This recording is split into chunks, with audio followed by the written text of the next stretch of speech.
Hello everyone, আজকে অনেক দিন পর তোমাদের সাথে একটা ছোট্ট ভিডিও শেয়ার করতেছি। কারণ হলো যে আমি এই কয়দিন অনেক ব্যস্ত ছিলাম, তার জন্য কোনো ভিডিও করা হয়নি। তো আজকে তোমাদেরকে আমি দেখাবো জালি কুমড়ো শাকের রেসিপি। আর এই শাকগুলো আনা হয়েছে মুন্সিগঞ্জ থেকে। আমার ভাবি আসার সময় আমাদের জন্য শাকগুলা ওনাদের গাছ থেকে কেটে নিয়ে আসছে, কারণ আমরা শাক সবজি খেতে অনেক পছন্দ করি তাই। আর আজকে এই শাকটা রান্না করে খাবো, খুবই টেস্ট লাগবে। তো রান্নাটা তোমরা দেখতে থাকো, একদম সিম্পল। আজকের এই শাকটা দিয়ে কী রেসিপি করব জানো? সেটা হচ্ছে নর্মালি শাক ভাজি। তো শাকটা কেটে পরিষ্কার করে ধুয়ে এখন এটাকে সিদ্ধ করতে বসিয়ে দিয়েছে। আর সিদ্ধর মধ্যে সামান্য পরিমাণ পানি এবং লবণ। আর আলুটা অপশনাল, তোমরা চাইলে দিতেও পারো, চাইলে নাও দিতে পারো। আলুটা দিলে একটু শাকটা দেখতে সুন্দর হয়।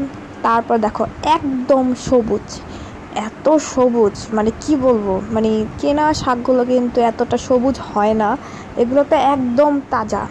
দেন আলু আর ডাঁটাটা সেদ্ধ হয়ে যাওয়ার পরে দিয়ে দিল শাকের পাতাগুলো।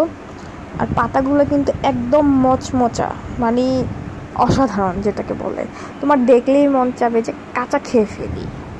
তারপরে দিয়ে দেবে হচ্ছে পেঁয়াজ কুচি, দেন কাঁচামরিচ কুচি। আর একটা কথা আমি তোমাদের সাথে শেয়ার করি, ইদানিং আমি ভিডিওগুলো কম দিচ্ছি, কারণ হচ্ছে আমার বাসায় প্রচুর বিড়াল হয়ে গেছে।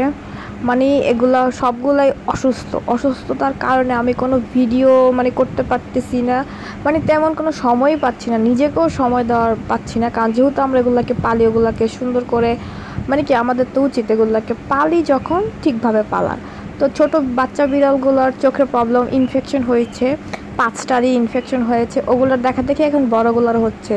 তো ওগুলোকে ওদেরকে ডক্টর দেখাইছি, দেন চোখ ঠিক হলে ওদেরকে অ্যাডপশন দিয়ে দিব।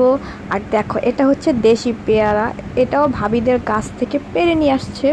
আর এখন আমি খাবো। আমি ভেবেছিলাম যেটা অনেক শক্ত হবে, কিন্তু আসলে না, এটা নরম খেতে, আর খেতেও খুব ভালো। আজকে অনেক বছর পরে আমি দেশি পেয়ারা খাচ্ছি। তো এখন শাকটার বাগার দেওয়ার পালা। তো বাগারে দিয়ে দিল শুকনো মরিচ আর রসুন কুচি। আর শুকনো মরিচটা দিলে ফ্লেভারটা আরও মজা হয়।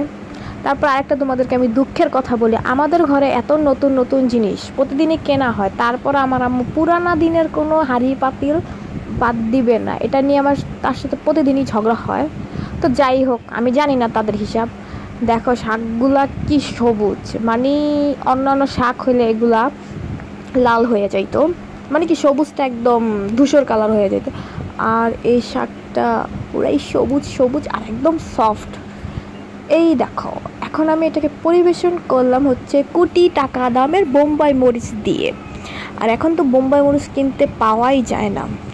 তো আগে আমার বাবা আমার জন্য সবসময় বাজার থেকে প্রতিদিনই বোম্বাই মরিচ কিনে নিয়ে আসতো, আর এখন আমার ভাইও পারে নিয়ে আসে, আর আমিও কিনে নিয়ে আসি। তো তোমাদের কাছে আজকের এই শাক ভাজিটা কেমন হয়েছে আমাকে কমেন্ট করে জানাবা।